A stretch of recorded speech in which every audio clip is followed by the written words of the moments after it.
Bienvenue dans le module 3 de notre formation. Nous allons voir comment créer un produit digital qui se vend. Donc, dans le chapitre 1, nous verrons comment identifier une niche rentable et un problème à résoudre. D'abord, comment identifier une niche rentable. La première stratégie pour identifier une niche rentable, c'est de suivre la tendance sur les réseaux sociaux, c'est-à-dire suivre la tendance, suivre ce qui se vend le mieux sur Facebook, sur TikTok et autres. Parce que les produits que vous allez voir, les publicités que vous allez voir, qu'ils ont beaucoup de j'aime, beaucoup de likes, beaucoup d'interactions, ces produits-là se vendent le mieux. Et vous pouvez faire comme ces personnes-là, c'est-à-dire lancer le même produit tout en modifiant seulement l'offre ou lancer un produit similaire. Maintenant, la deuxième stratégie pour identifier une niche rentable, c'est d'aller suivre également les tendances sur Google Trends. Pour ceux qui ne connaissent pas Google Trends, c'est un outil qui permet de suivre les tendances de ce qui se passe dans le monde entier. Donc, rapidement, je vais aller dans mon navigateur web et je vais vous apprendre comment vous pouvez suivre la tendance des produits digitaux à travers Google Trends. C'est parti.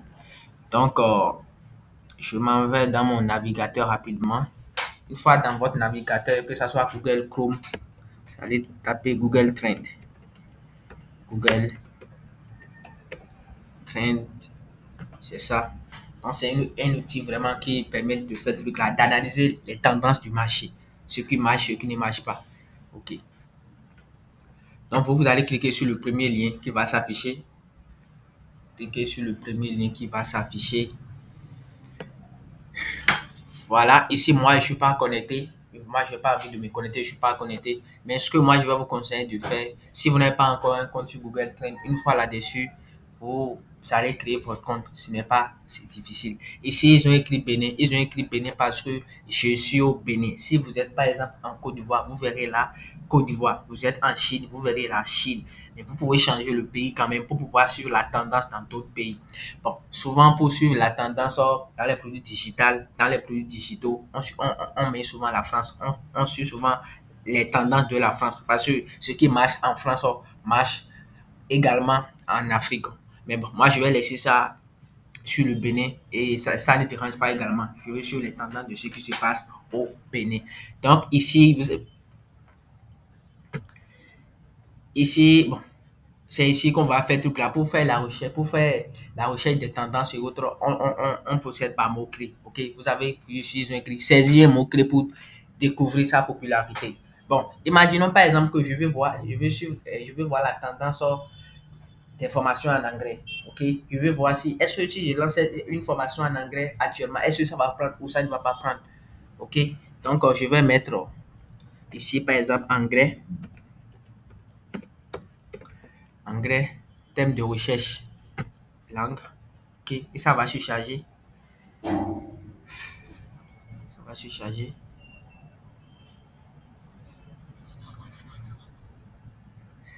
Sachez que lorsque ça va venir, ils vont nous présenter les résultats de moins d'un jour. OK? Les résultats de moins d'un jour. Moi, je vais voir les résultats des derniers jours et des 7 derniers jours. OK? 7 derniers jours. Vous pouvez mettre ça sur moins de 4 heures, tous ces trucs-là. Si c'est un produit que vous voulez lancer activement, mais que vous voulez d'abord voir la tendance et autres. Mais moi, je mets ça souvent sur les 7 derniers jours pour voir la tendance.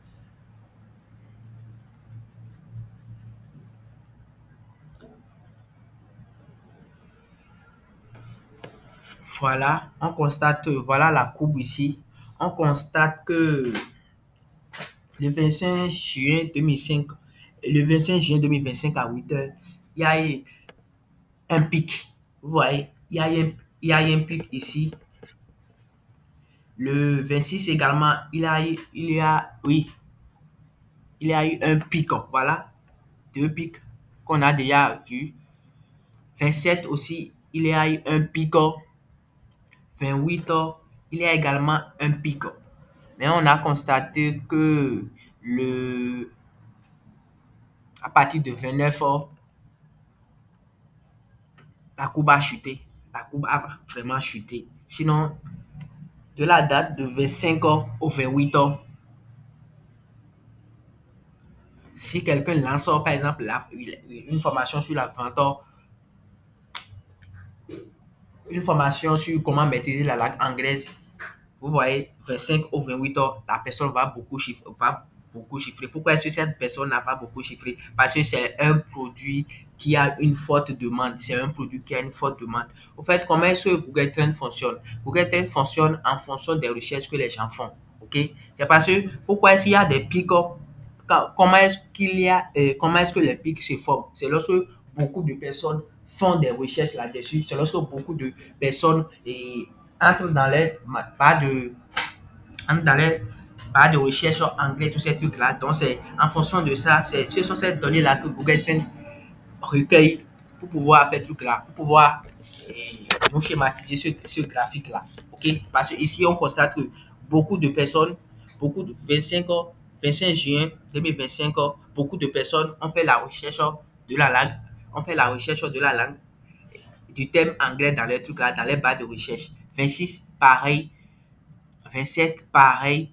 28, pareil. Mais on constate que, bon, 29, ça a chuté un peu. La courbe a chuté un peu. OK? Ça veut dire que la demande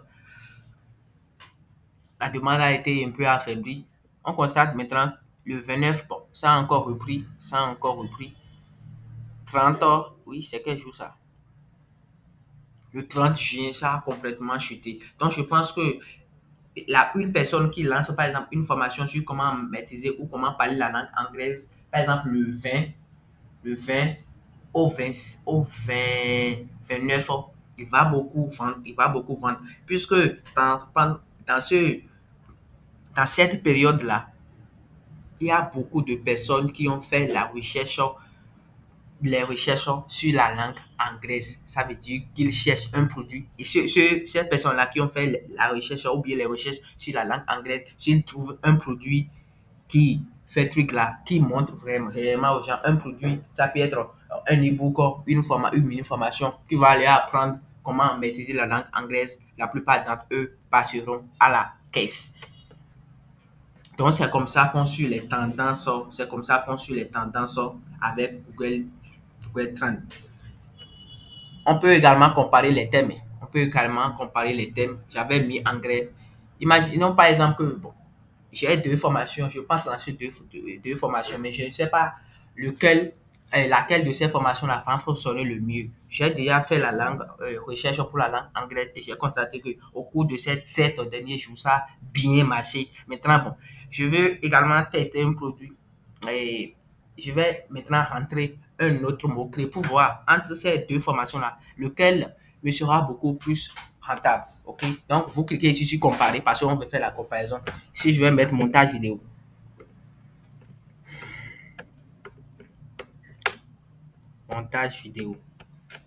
donc retenez que Google Trends fonctionne par mots-clés. Vous pouvez mettre comme mot-clé montage vidéo, CapCut, e-commerce, c'est à vous de voir, élevage, mais ça fonctionne quand même pas montage vidéo. Vous avez également la possibilité de changer la langue, OK, et de changer le pays pour suivre les tendances dans d'autres pays. Voilà. Il nous mentionne que la formation en anglais, c'est ça qui est en bleu et la formation en montage vidéo, c'est ça qui est en, en rouge. Voilà. Voilà.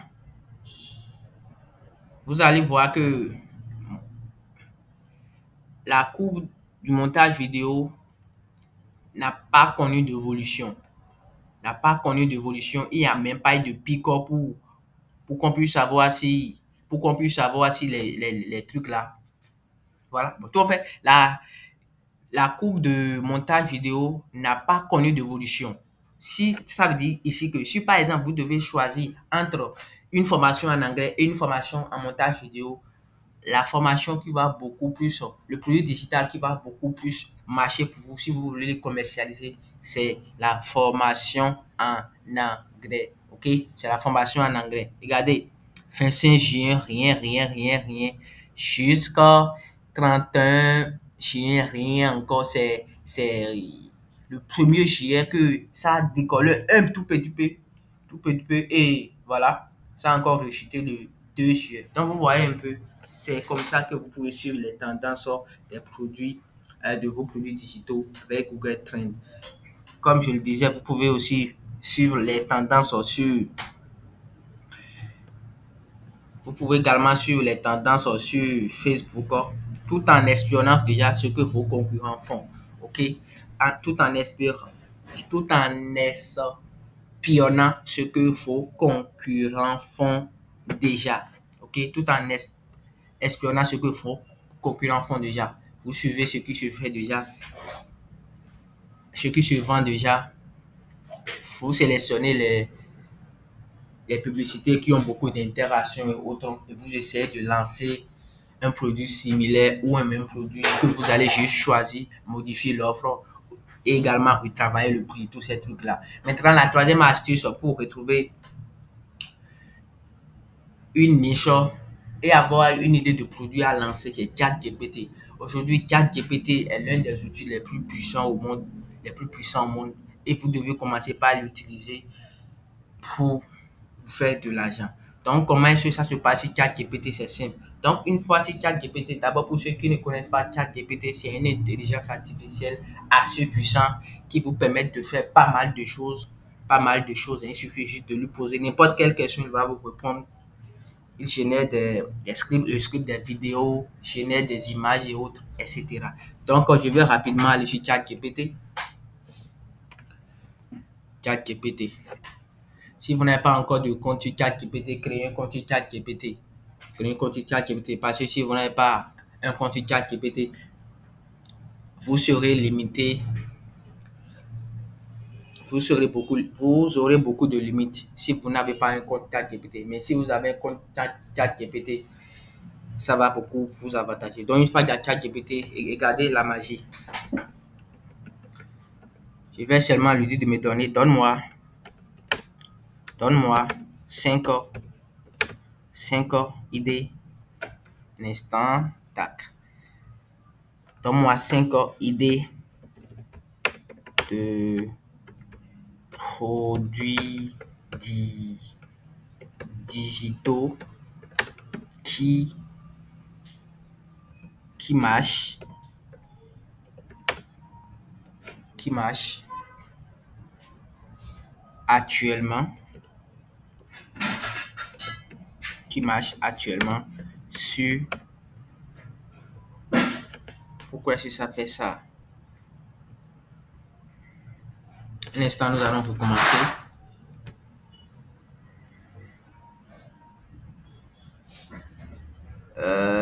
View tutorial, get tac, tac, tac. Ok. Donne-moi 5 idées de produits digitaux qui... Vous savez pourquoi l'interface est comme ça? Une fois dans la suite de notre programme, je vais vous dire la raison pour laquelle mon chat GPT est comme ceci. Ok? Donc, donne-moi 5 idées de produits digitaux qui marchent actuellement sur le marché africain. Qui marchent actuellement sur, sur le marché africain. Sur le marché africain. Et tape, c'est parti. Tape, c'est parti.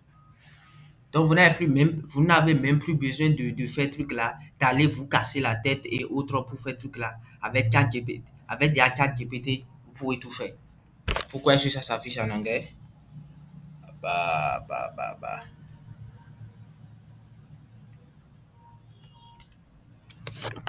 On va recommencer.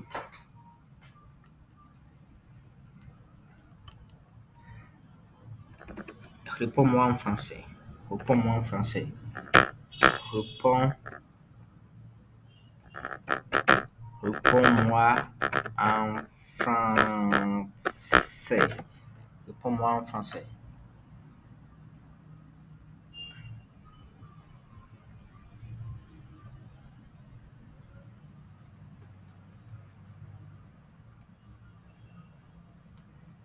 5 idées de produits digitaux qui fonctionnent. Application de paiement mobile et portefeuille. Pourquoi ça marche? Non, je veux pas. Temps normal, il ne devrait pas me sortir ce genre de trucs.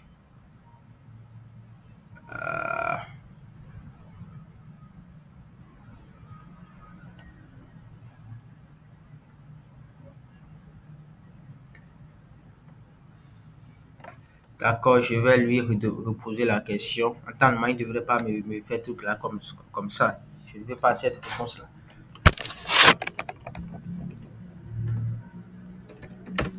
Donne-moi top 5.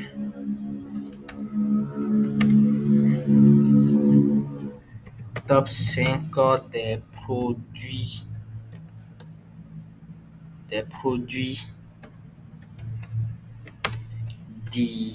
digitaux, entre parenthèses, et des produits digitaux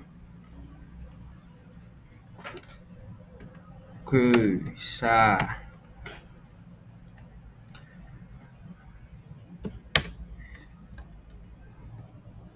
les produits digitaux, donne-moi top 5 des produits digitaux qui marchent,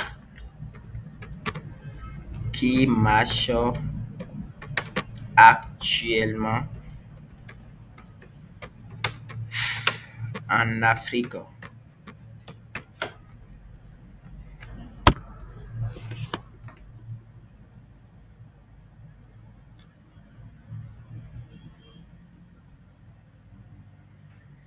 Non, il ne devrait pas me répondre comme ça. Je pense que c'est l'extension que j'avais installé, une extension. Je pense que c'est l'extension qui est en train de causer par ce genre de trucs-là. Donc, un instant, j'aurais désactivé l'extension.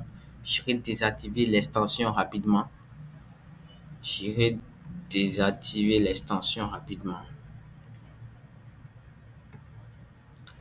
Donc, c'est parti. Désactiver l'extension rapidement.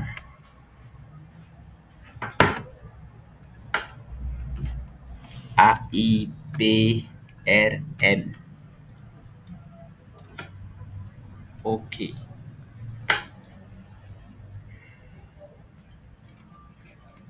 C'est une extension qu'on va utiliser dans notre truc là. Je pense que dans le chapitre suivant, nous allons parler là-dessus. OK. Nous allons parler là-dessus. Je vais désactiver parce que ça m'empêche vraiment de faire ce truc là. Non, merci. Supprimer l'extension. Supprimer. OK. Je pense que maintenant, ça devrait aller. J'actualise la page. Actualiser.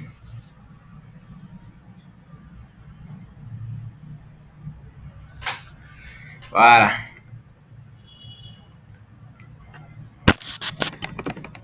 Maintenant, donne-moi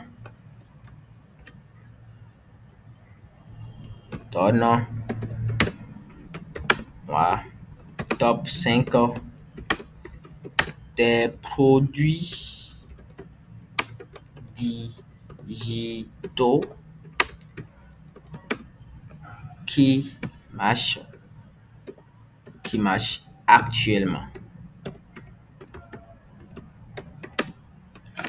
Top 5 des produits digitaux qui marchent actuellement et il va commencer.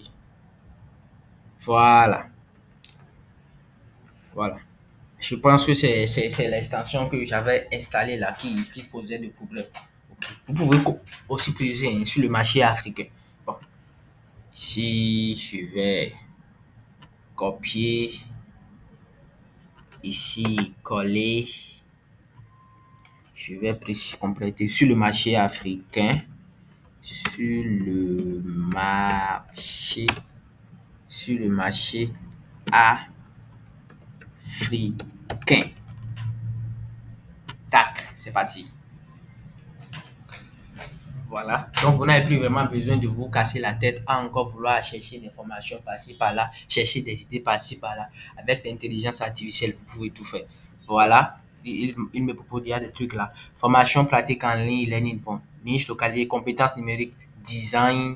Donc, design, dans design, on peut voir le graphisme, bon, les formations sur comment utiliser Canva, Photoshop, tous ces trucs-là. Développement web, c'est-à-dire la création de sites en ligne, la création de boutiques en ligne. Vous voyez un peu, non? L'IA, la formation sur l'IA, comment maîtriser ChatGPT, comment créer des agents. Il y a le marketing digital. Vous voyez ici, entrepreneuriat, gestion de petites entreprises, préparation au concours ou certificat, backup, BTS, tous ces trucs-là. Plateforme locale, non, je ne veux pas ces trucs-là.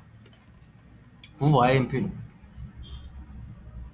Template, outils digitaux pour petites entreprises, facturation simple, gestion de stock, plan business, bon, c'est pas truc là. Voilà, modèle Word, Excel, tout ça, notion adaptée au contexte africain. Vous pouvez également vendre les formations sur Word, Excel, tous ces trucs là. Ça fonctionne très bien. Voilà, kit de contenu visuel pour réseaux sociaux. Regardez, pack visuel pour Facebook, WhatsApp, Instagram, template Canva adapté. Voilà autant d'idées. Voilà autant de stratégies que vous pouvez utiliser pour pouvoir savoir quel est le produit digital que vous pouvez lancer et que ça va marcher. Et aussi, quelles sont les niches qui marchent très bien. Quelles sont les niches des produits digitaux qui marchent très bien. Et parlant des niches, nous avons gagné de l'argent. La niche gagne de l'argent en ligne. Parce qu'aujourd'hui, beaucoup de jeunes veulent se faire de l'argent en ligne. Donc, ils cherchent des formations, tout ce qui peut les aider quand même à faire de l'argent en ligne. Il y a la niche de l'éducation, parce que tous les parents veulent bien éduquer les enfants. Il y a la niche de la spiritualité, parce que en Afrique, nous sommes beaucoup croyants. Il y a la niche de l'amour, de les relations amoureuses, tous ces trucs-là. Ça intéresse également beaucoup de personnes. Donc, gagner de l'argent en ligne, spiritualité, gagner de l'argent en ligne, spiritualité et comment ça s'appelle déjà? Argent en ligne, spiritualité, éducation, amour. Voilà quelques niches qui fonctionnent très bien, très bien en Afrique. Donc, j'espère que cette vidéo vous aura plu. Si c'est le cas, à bientôt pour une nouvelle vidéo. Donc, dans ce chapitre, nous venons de finir avec comment identifier une niche rentable et un problème à résoudre. Et pour faire clair, je vous ai parlé de trois stratégies simples. La première, c'est de suivre les tendances sur Facebook ou sur les réseaux sociaux. La deuxième, c'est d'utiliser Google Trends pour pouvoir faire la recherche des mots-clés et suivre les tendances. La troisième truc là, c'est d'utiliser ChatGPT. ChatGPT. Et si vous voulez savoir l'outil que moi j'utilise le plus parmi tous ces trucs là, c'est ChatGPT. Rendez-vous au chapitre 2 où nous allons voir comment concevoir un produit utile, créé et de qualité.